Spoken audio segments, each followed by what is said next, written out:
à tous et bienvenue sur la chaîne de Fouine. Les amis, vous avez été nombreux à m'interpeller et à me dire mais Fouine, tu parles jamais des conséquences de la défaite de Martin Bacolé contre Joseph Parker et surtout du chaos pris. Ça peut avoir des conséquences, évidemment, outre physiques, psychologiques. Alors j'aimerais aborder ce sujet avec vous, un sujet très pertinent, qui touche pas uniquement Martin Bacolé, hein, mais qui a touché et qui touchera de nombreux boxeurs.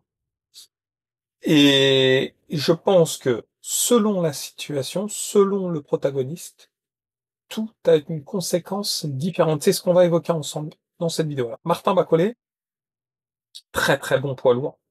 Ça, y a pas de doute à avoir dessus. Euh, bon, gros gabarit, technique magnifique, propre, notamment pour sa taille. Pour sa taille, son envergure, son poids, sa technicité, elle est remarquable.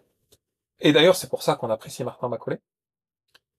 Une vivacité, un instinct, une lecture de la boxe. Donc je vais pas encore étaler un peu toutes ses qualités. Je pense que la plupart qui regardent cette vidéo le savent. Mais il a subi un revers dernièrement contre Joseph Parker. Alors est-ce que c'est un KO déjà?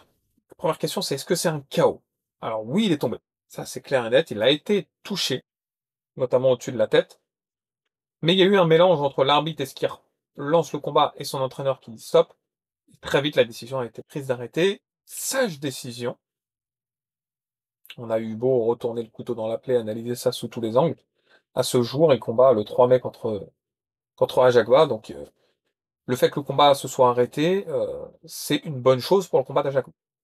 Puisque physiquement, il a été moins meurtri. Il serait peut-être relancé dans le combat. C'est possible.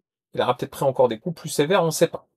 Donc, en tout cas, déjà, c'est pas un KO où il était allongé au sol pendant 10 minutes, comme on a pu voir entre Dillian White et Povetkin. Non. C'est pas ce genre de chaos. Donc déjà, il faut pas mélanger tous les types de chaos. Beaucoup ont dit, ouais, mais regarde, c'est la première fois qu'il se retrouve comme ça au tapis, ça va laisser des séquelles psychologiques. C'est ce qu'on va analyser ensemble. Il y a deux types de séquelles. Il y a les séquelles vraiment psychologiques qui empêchent d'avancer, et il y a les séquelles qui engendrent une expérience, et on va être peut-être, le mot plus craintif, c'est pas le bon, mais on va être davantage orienté défense. Et je pense que pour un personnage comme Martin Bacolé, c'est pas une mauvaise chose.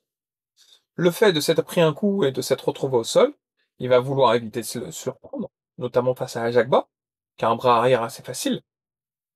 Donc il va se dire, faut pas que je me le prenne, et va être davantage orienté sur la défense. Donc il aura cette alternance défense-attaque qu'on attend et qu'on veut voir, et qu'il est parfaitement capable de mettre en place. Donc cette expérience va lui servir. Moi je le vois comme ça.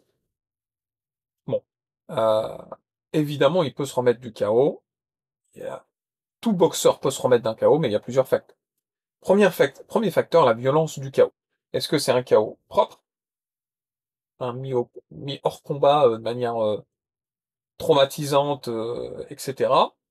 Et dans ce cas-là, la récupération mentale est souvent compliquée, ce qui n'est pas du tout le cas. Hein, c'était pas un chaos brutal comme ça, il n'y a pas eu d'inconscience et tout ça, donc il n'y a aucune complication pour la reprise. Vous voyez, euh, si je prends l'exemple de Daniel Dubois contre Anthony Joshua, il est tombé il est tombé face à Dubois.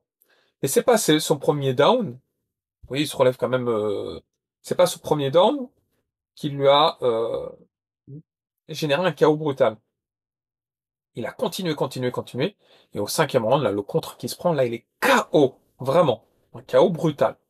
Et ça lui a laissé des séquelles physiques pendant plusieurs semaines et des séquelles psychologiques jusqu'à ce jour. Ça fait presque un an qu'Anthony Joshua n'a pas combattu, j'exagère un an. Mais bon, en septembre, ça fera un an. Et il a été perturbé. Contre Andy Ruiz, même chose. Il y a eu un traumatisme qui s'est généré physique et mental. Oui. Mais, et je dis bien mais, il y a plein d'autres boxeurs qui sont tombés. Lennox Lewis en fait partie. Lennox Lewis contre Oliver McCall. Lennox Lewis contre Asim Rahman, qui se reçoit, soi-disant, un lucky punch, c'est vrai, mais qui se retrouve totalement out knocked out cold, comme on dit. KO technique pendant plusieurs secondes. Lennox Lewis, il est revenu. Il a affronté des punchers. Est-ce qu'il a eu peur? Non. Est-ce que ça l'a rendu un peu plus technique, vif, etc.? Oui. Donc il faut différencier les protagonistes. Anthony Joshua n'a pas le même mental et la même vie que Martin Bacolé. Martin Bacolé, on sait d'où il vient. Martin Bacolé, on connaît sa générosité sur le ring, mais on connaît également son côté psychologique.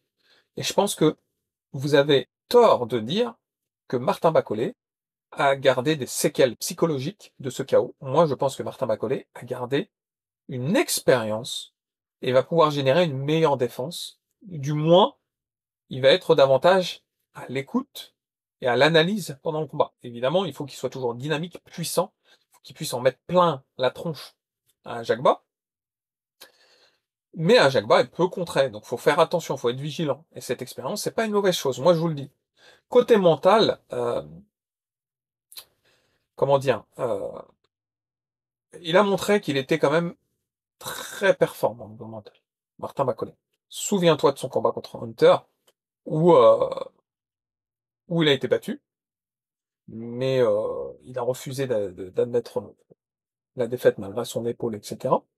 Mais surtout, après le combat, souvenez-vous comment il est revenu d'autant plus fort.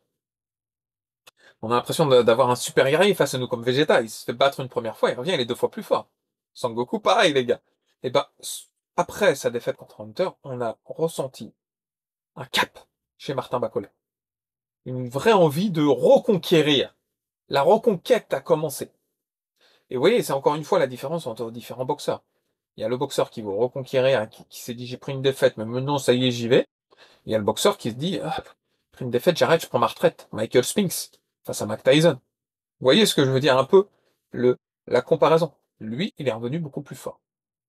Il a un mental solide et surtout, Martin Bacolé, il semble très très très très bien entouré, ce qui est favorable à la reconstruction. Martin Bacolé, il a un entraîneur depuis de longue date, il a une team très proche, il est dans une ambiance entre guillemets à l'africaine, et c'est quelque chose qui permet d'avoir cette solidité psychologique. L'entourage, son entourage, un bon coach, il n'y a rien à dire, un préparateur mental, une équipe qui ne le presse pas de revenir forcément trop vite. Vous voyez, il a perdu, il s'est laissé quelques jours, parce qu'il avait des choses à régler en Afrique, au Congo, etc. L'équipe lui a pas mis la pression en disant non, t'es fou, tu combats dans 10 semaines à Jacques.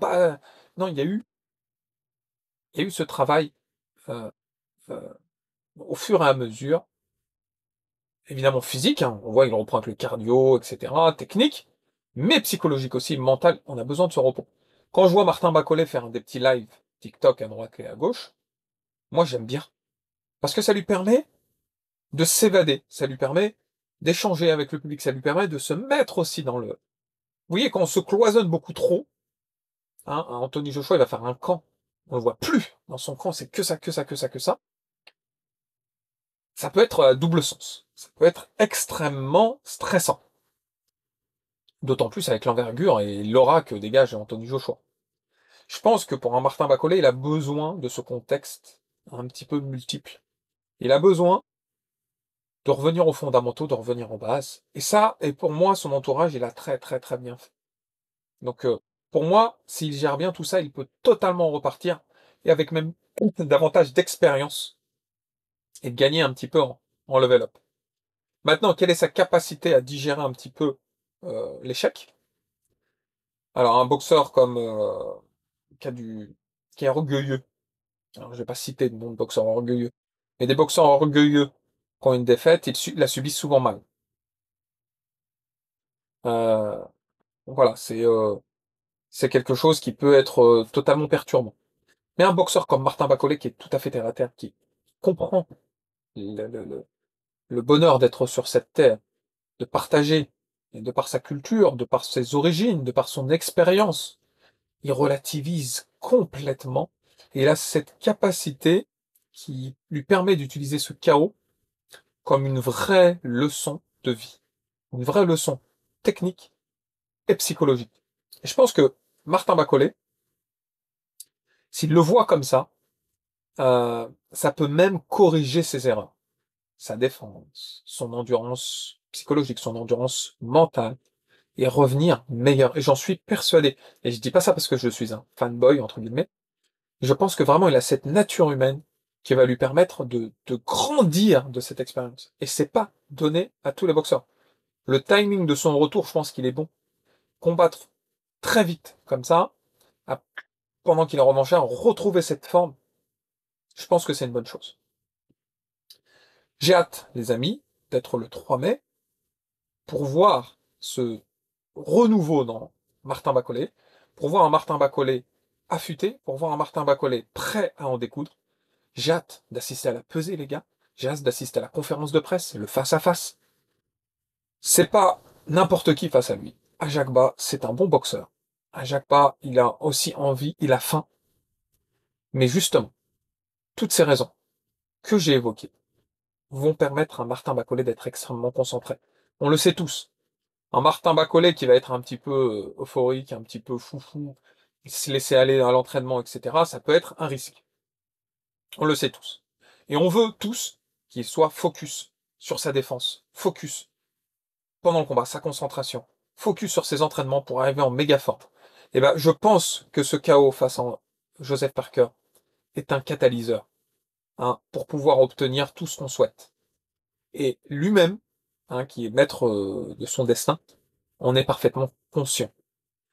Les amis, rendez-vous le 3 mai. J'ai hâte. J'espère que vous avez passé un bon moment en ma compagnie. Si c'est le cas, n'oubliez pas le pouce qui fait plaisir. Et si ce n'est pas déjà fait, de vous abonner à la chaîne. Dans tous les cas, les amis, je vous dis à très vite. Ciao, ciao.